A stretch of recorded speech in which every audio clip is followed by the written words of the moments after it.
A very good day to all you patriots out there. I am Captain John Paul Jones, here to read you another young patriot story. Today's story is about two cousins who learn that though an army may be small, this does not mean that it can't be a mighty one. The story is called A Soldier is Born by Elizabeth Weiss Volstadt.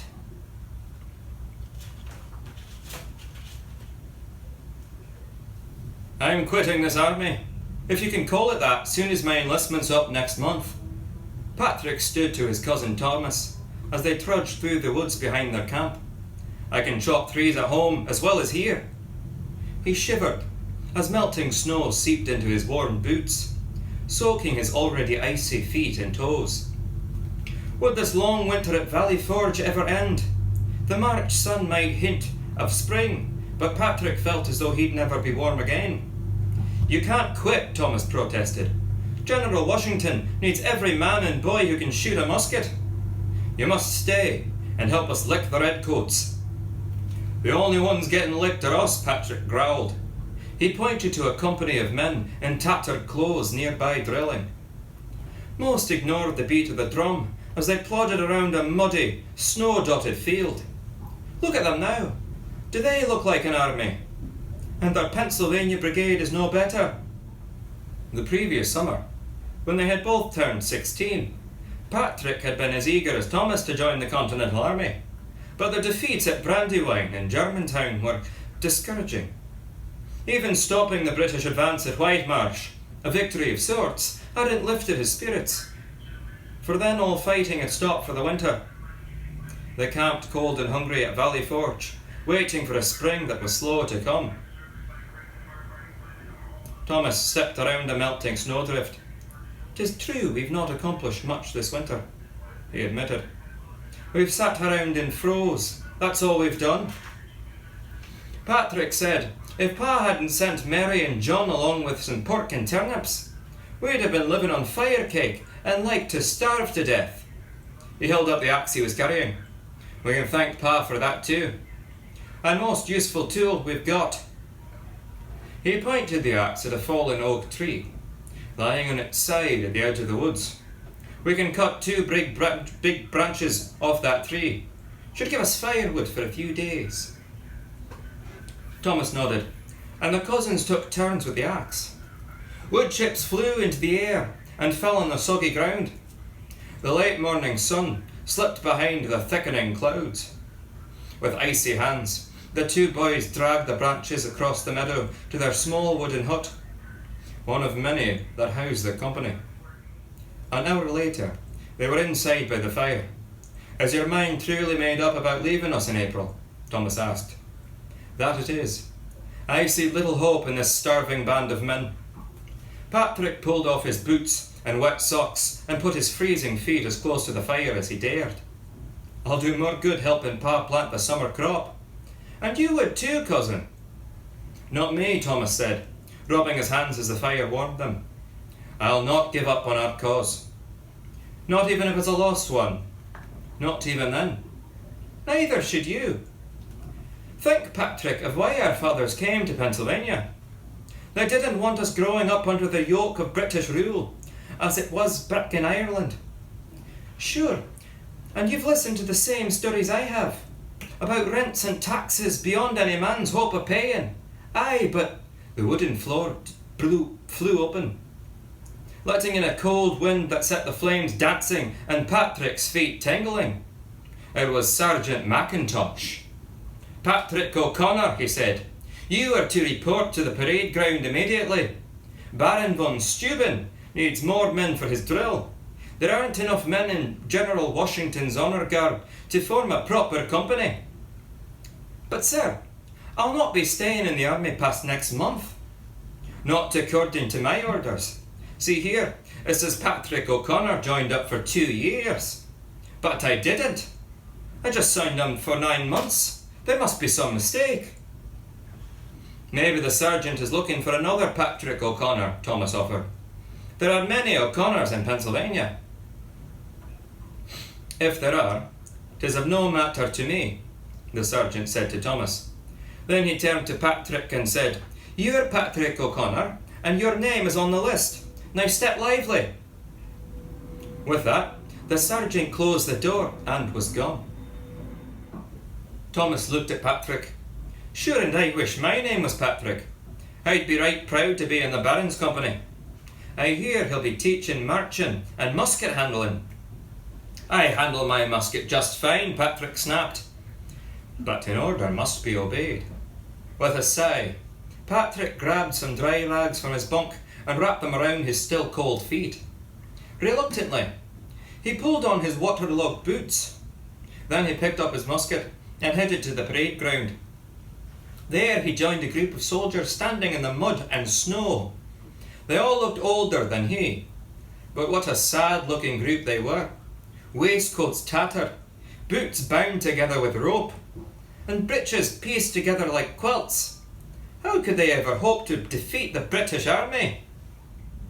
A sergeant formed the men into lines, just as hoofbeats signalled the arrival of 4 officers. They promptly dismounted, but only one, a short, heavy-set stranger, approached the awaiting men. "I am Baron von Steuben," he said with a heavy foreign accent. "We will learn to march today." He motioned for a small squad to step forward. "Attention," he said, standing straight and tall. "Attention," he repeated, and pointed to the men in the squad. They stood at attention. Patrick thought they looked fine, but the Baron went around correcting each one's position. Finally, he smiled. "Bon," he said. "C'est excellent." Watching, Patrick was aware of his feet getting colder and colder. How he wished he were back in his hut. Or better yet, back home getting ready for the spring planting. Now the Baron was having the small squad march. Forward, halt, about face, right turn, left turn. Then he divided the entire company into squads, and the drill was done again and again and again. "Sure as I'm sitting here, we must have marched from here to New York," Patrick complained to Thomas when he was finally back in the hut, thawing out his frozen feet. "Ha! If only I could find this Patrick O'Connor who's supposed to be doing this." After a few more days, Patrick could hear the Baron's call in his sleep. 1, 2, 3, 4, 1, 2, 3, 4. He also could hear the Baron's colourful insults when they made mistakes. "Les stupidus," he would roar, or "Dumm Kopfke." One day, they were marching as usual, when the Baron called out an order. "Tournez à gauche." Patrick heard turn, but didn't know which way. He turned right. So did about half the company. The other half turned left. "No, no, no," the Baron shouted. "Gauche, gauche." Patrick switched positions and turned left, but the men who had turned left turned right. Soon they were all going in different directions. The Baron threw his hat onto the ground. His face turned red. "Les idiots," he cried. "Les stupidus. Der sei Dummkopf." Patrick bit his lip to keep from laughing, then noticed that some of the watching officers too had big smiles on their faces. Finally, one officer stepped forward. "I am Captain Benjamin Walker of New York, sir," he said to the Baron. "I can translate for you." "'Tis almost a shame Captain Walker came forward and straight never went out," said Patrick later, chuckling as he told Thomas the story. "'Twas the first good laugh I had having in a long time." But he added, "But I have to say, the man he does know about fighting. Why, just the other day, he showed us a new manual of arms, and I'd swear it, he can load and fire a musket faster than I ever could. In truth, he's a right good soldier." "I envy you, cousin," said Thomas. "I'd like to learn this new drill too." "And so you shall. Soon the whole army will learn. But here now, I can teach you the manual of arms. You'll need it more than I." Whenever he wasn't sleeping, eating, or on guard duty, Patrick drilled. Late one afternoon, he was cold, weary, and wet from the driving rain. He took a shortcut through the darkening woods to get back to his hut. The trees were like menacing animals as they swayed in the wind. Suddenly, Patrick realised that 2 of the trees weren't trees at all, but men.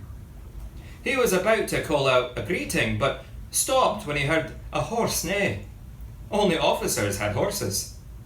And why would an officer be in the woods now? He stepped behind a large bush and peered through the branches. Well, no. Have we seen enough? One of the men asked his companion. His neatly trimmed beard seemed out of place with his shabby clothes. I would say so, although I don't think General Howe would be happy with our report, said the other. No, but 'tis necessary for him to know that the colonels seem well trained and strong. The bearded man replied. The drill we saw today was most impressive. Patrick's eyes opened wide. The men were British spies. Without thinking, he stepped back and fell over a tree stump, snapping twigs as he crashed to the ground. Not daring to move, he listened, but the two men had stopped talking. Now, Patrick could hear branches rustling. The men had heard him. He held his breath. He mustn't be caught. He had heard terrible stories about British prisons, and General Washington must be told that British spies lurked in the woods. The footsteps came closer. Patrick knew he'd have to move.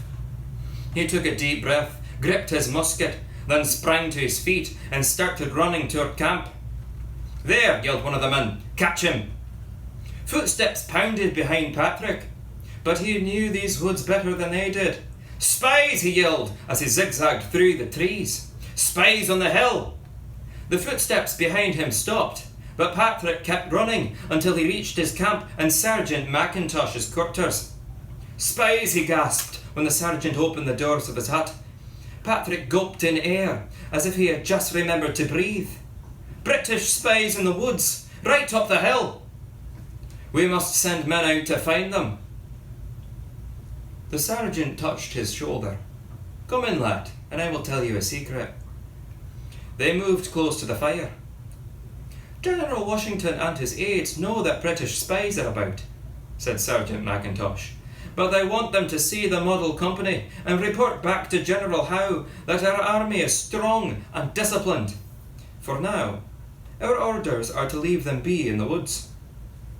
But they almost captured me, Patrick protested. Aye, but you were a clever lad. And they didn't. The sergeant's blue eyes crinkled in a smile. The general needs soldiers like you, who know what freedom means. Patrick trudged back to his cabin. The sergeant's last words echoed in his head. Did the general need him? Did he want to fight for freedom? Could they win? He wasn't sure about anything now, but he remembered feeling a surge of pride when the spies had praised the model company's drill. Was that reason enough to stay? More days of hard drilling still didn't answer his questions. But like the rest of the Baron's company, Patrick looked forward to April 6th, when they would show off their new skills. When that day came, Patrick put on the shirt he had washed the day before and the new blue waistcoat he had been issued. When he picked up his musket and headed to the parade ground, the wind blew raw and cold, but hundreds of soldiers gathered around to watch. Many farmers and their families also came, sitting in wooden wagons around the field. Patrick looked at his fellow soldiers, neatly dressed, standing in straight lines. With the others, Patrick went through the manual of arms, then demonstrated how to march and turn in formation. All the men kept in step as they drilled around the field. A cheer started in the crowd. Others took it up. Hooray, they shouted. Hooray for our army. Patrick heard Thomas's voice louder than all the others. Patrick threw back his shoulders and stood tall. They were a real army, and they could win this fight with the British. Father's Fields would have to wait another year for him. He was a soldier with battles to fight. Well, I do hope we've all learned a little bit about a small but mighty army. I do think this is a fight that we can win, and I hope you go out and try to find ways to win all of your fights in your daily lives. Thank you very much for taking your time, and I do bid you a good day.